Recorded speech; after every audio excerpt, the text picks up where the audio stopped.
नमस्कार. मी ॲडव्होकेट अजिंक्य रेड्डी.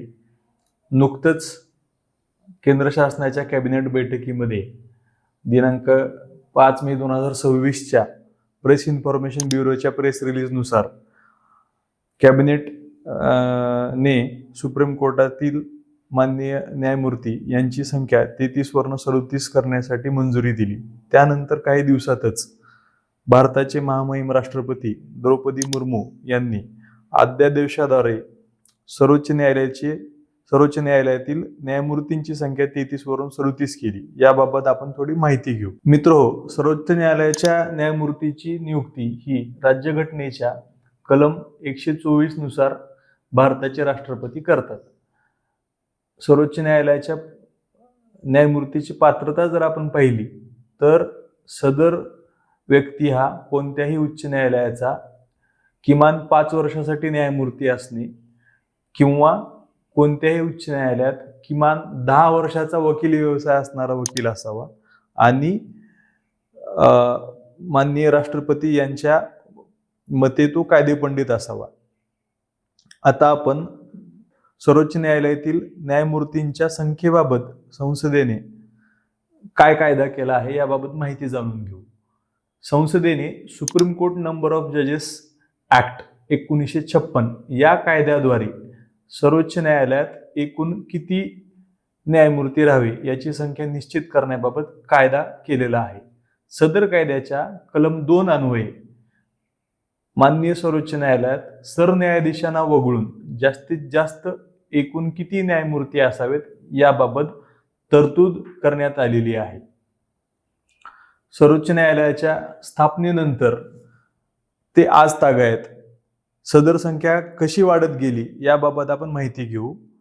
सर्वोच्च न्यायालयाच्या स्थापनेच्या वेळी आपल्याकडे एकूण 8 सुप्रीम कोर्ट न्यायाधीश म्हणजेच 7 सुप्रीम कोर्ट न्यायमूर्ती आणि 1 सरन्यायाधीश असे न्यायमूर्ती कार्यरत होते. त्यानंतर 1956 साली हा कायदा सर्वप्रथम लागू करण्यात आला.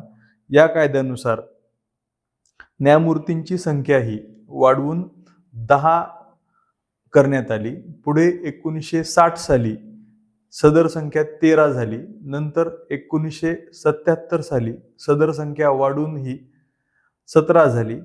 1986 साली सदरची संख्या 25 झाली.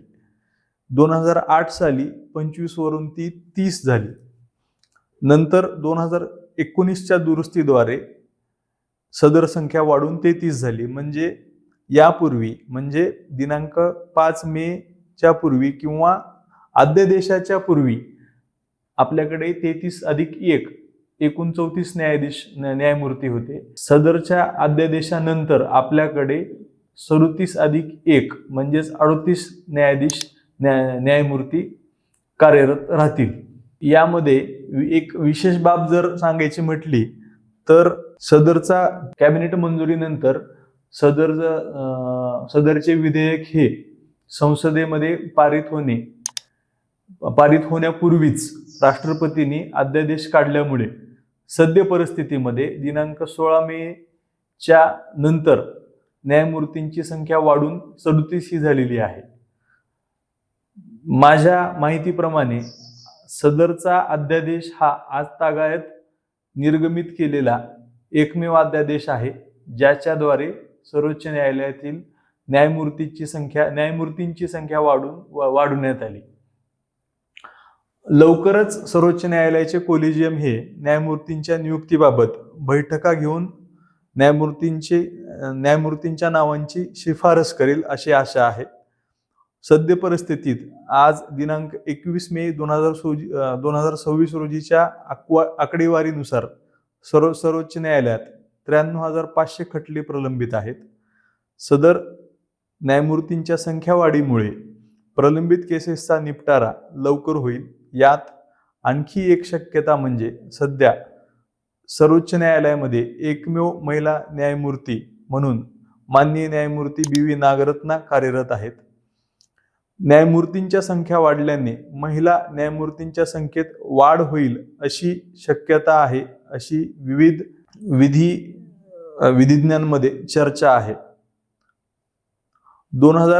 2023 पर्यंतचा इतिहास पाहता आज तागायत केवळ 11 महिला न्यायमूर्ती यांनी सर्वोच्च न्यायालयात न्यायमूर्ती म्हणून त्यांची निवड झालेली आहे. संख्यावाढीमुळे लवकरच काही महिला न्यायमूर्ती यांची वर्णी सुप्रीम कोर्टाला लागेल अशी आशा आहे. तर हा होता सर्वोच्च न्यायालयाचा न्यायमूर्तीच्या संख्येबाबतचा कायदा आणि त्याबाबतचं माहिती. धन्यवाद.